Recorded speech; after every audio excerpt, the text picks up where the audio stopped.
ఆ బ్యాంక్ ఎండి గాడి పని అయి ఉంటుంది.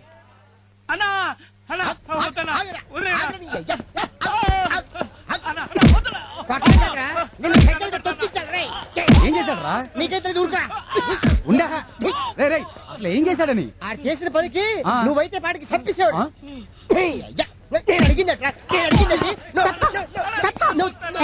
వీడెందుకు కొడుతున్నా చెప్పు. ఎందుకు కొడతానా? మంచి టీ తీసుకున్నారా అంటే నీ కొట్లోకి తీసుకొచ్చాడు. కొడతా అదే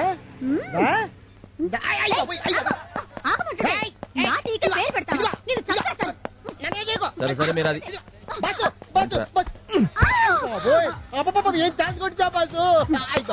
అవును, సిటీలో రౌడీలందరినీ తుక్కు రేగొడుతున్నావంట. బిగ్ బాస్ అయిపోదాం అనుకుంటున్నావా? ఏది ఫేస్ కొంచెం టర్నింగ్ ఇచ్చుకో.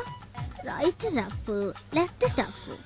అబ్బో, నిన్ను వదిలితే రౌడీలందరికీ రఫ్ అండ్ టఫే బాసు. వచ్చే వారమే అమ్మాయి పెళ్లి, అనుకోకుండా సంబంధం కుదిరింది. తప్పకుండా రావాలి. ఈ విషయాన్ని అంత డల్ గా చెప్తావేం బాబాయ్?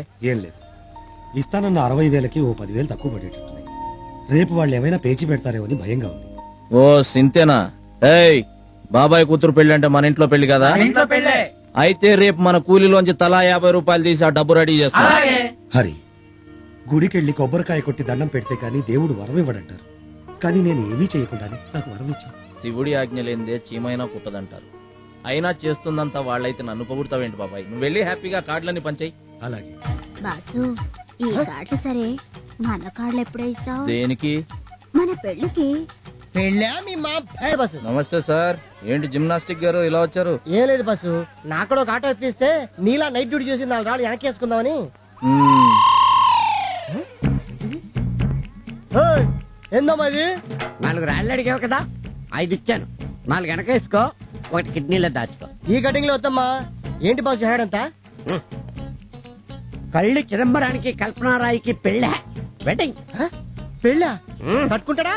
అందుకేరా మందు కొట్టి మత్తుగా ఆలోచిస్తున్నాను. బాసు, ఆటో అని సింగారించుకొని క్యారెట్ తీసుకొని ఆ కటింగ్ లో వస్తుంది.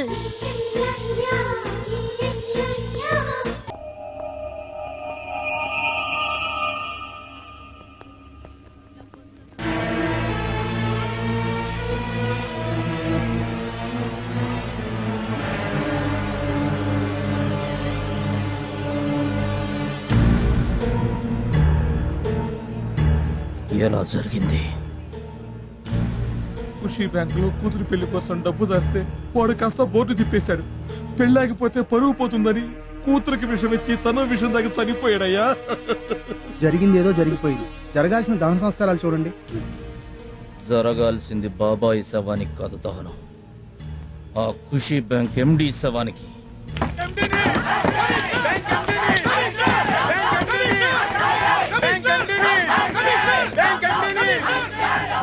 శవాలను తీసుకొచ్చి గొడవేంటి?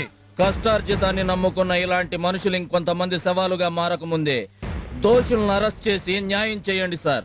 ఏంటయ్యా న్యాయం చేసేది? అత్యాశకు పోతే ఇలాగే ఉంటుంది. అసలు ఎవడ కట్టమన్నాడా వెళ్ళనే? మంచి మాట అన్నారు సార్. ఇదే సంవత్సరం జనవరి 1న సగం ధరకే వస్తువంటూ మీరు ఒక స్కీమ్ ఓపెన్ చేశారు, గుర్తుందా? ఓపెన్ చేసినందుకు మీ నెత్తిన వాషింగ్ మెషిన్, కలర్ టీవీ పెట్టాడు, జనాల నెత్తిన బ్లేడ్ పెట్టాడు. అది మీరు కట్టమన్నట్టు కాదా? Shut up. ఓనర్ కంటే ఓపెన్ చేసిన వాళ్ళదే తప్ప? ఎస్, ముమ్మాటికి తప్పు వాళ్ళదే. రోజుకో చార్మినార్ బ్యాంకు, బాలాజీ లాకరు, శ్రీవెంట్ chits, Vijetha agro farms, nice India అని ఇలా మోసానికి మారుపేరుగా రకరకాల కంపెనీలను political leaders, police officers, cinema యాక్టర్లు ఓపెన్ చేస్తున్నారు.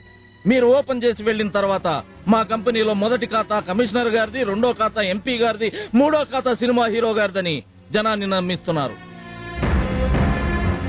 సైకిల్ షాప్ ఓపెన్ చేస్తే 10,000, బ్రాందీ షాప్ ఓపెన్ చేస్తే 50,000, చిట్ ఫండ్స్ ఓపెన్ చేస్తే 1,00,000 రూపాయలు.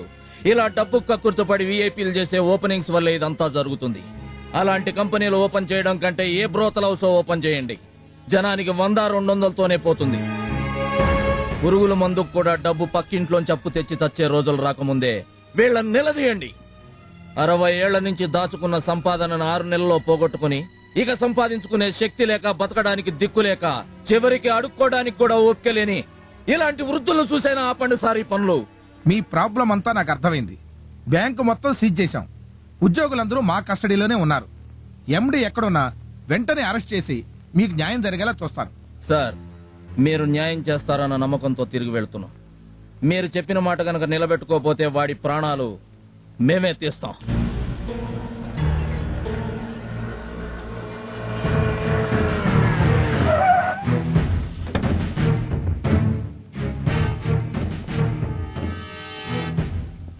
Good morning sir. నమస్తే సార్. నమస్తేలు, మార్నింగ్లు, సెల్యూట్లు తర్వాత ముందు ఆ బ్యాంక్ ఎండీని ఏం చేశావు? మేము ఇంటికి వెళ్ళేసరికి వాడు ఫ్యామిలీతో సహా ఎస్కేప్ అయిపోయాడు సార్. చూడు మిస్టర్ శంకర్, నువ్వేం చేస్తావు నాకు అనవసరం. రేపు ఉదయానికల్లా ఆ బ్యాంక్ ఎండీ మన కస్టడీలో ఉండాలి. లేదంటే మన మీద, మన డిపార్ట్మెంట్ మీద జనానికి నమ్మకం పోతుంది. ఈ విషయం పెద్ద ఇష్యూ సీఎం గారి దృష్టికి వెళ్లక ముందే అతను అరెస్ట్ జరిగిపోవాలి. ఒళ్ళు దగ్గర పెట్టుకుని డ్యూటీ చేయండి. Take care. Yes sir.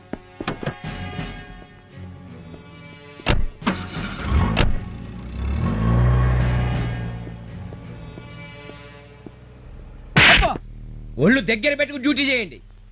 పై ఆఫీసర్లు అన్న తర్వాత కొడతాం, తిడతాం, అవసరమైతే ఉద్యోగం నుంచి పీకలతో బారేస్తాం. పడాలి. ఏ నేను పడట్లా? దీనంతటికి కారణం హరిగాడే సార్. అరే అవును సార్, ఆ రోజు ఎండీ గారి మీద యాక్సిడెంట్ కేసు పెట్టింది, ఈ రోజు శవాలను తీసుకొచ్చి కమిషనర్ గారి ముందు గొడవ చేసింది వీడే సార్. ఎక్కడుంటాడు? పగలు హార్బర్ లో కూలీ అంట, రాత్రులు ఆటో డ్రైవర్ అంట. కోడి పుంజు కాటా కడితే చచ్చిపోయే ముందు కూడా ఎగిరెగిరి పడుతుందంట. వీడు అంతే. ఏం పీక్కుంటాడు పీక్కోమను. దేశంలో ఉన్న పెద్ద పెద్ద లాయర్లందరినీ పక్కన పెట్టుకుని విత్ ఇన్ అవర్స్ లో బెయిల్ మీద బయటకు వస్తా. డిపార్ట్మెంట్ లో అందరూ నాలాంటి ఆఫీసర్లే ఉండరండి. వాళ్ళు కూడా ఉంటారు. సరిగ్గా టైం చూసి నడి రోడ్లో బట్టలు లేకుండా కుక్కను కొట్టినట్టు కొట్టి తీసుకెడతారు. మన జాగ్రత్తలో మనం ఉండడం మంచిది. మరి ఆ హరిగాడి సంగతి? వాడు బచ్చా, నాకు వదిలేయండి. మరి ఇప్పుడు నన్ను ఏం చేయమంటావు? ఒంగోలు దగ్గర ఆదికేశవులని ఒక పవర్ఫుల్ లీడర్ ఉన్నాడు, మనకు బాగా కావాల్సిన వాడు. మీరు అక్కడ కొన్నాళ్ళు సైలెంట్ గా ఉండండి. తప్పదా? మరో దారి లేదు. మీరు కంట్రీ దాటి బయటకు వెళ్ళకుండా ఎయిర్పోర్ట్ లో భారీ బందోబస్తు పెట్టారు. నా మాట వినండి. సరే.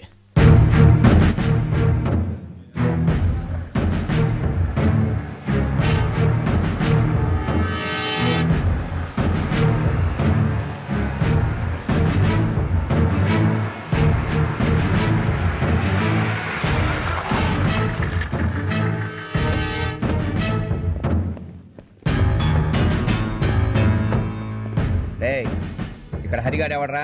లోపల ఐరన్ షెడ్ లో వర్క్ చేస్తున్నారు సార్.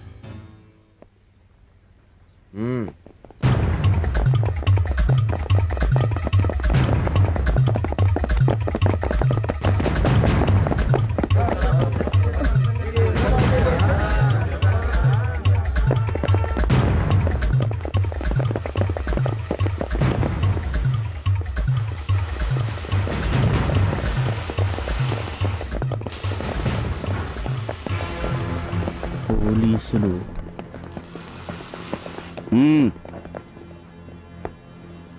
నిన్ను సిఐ గారు రమ్మంటున్నారు. ఎందుకు? ఎందుకా? రాబే సార్, పద్ధతి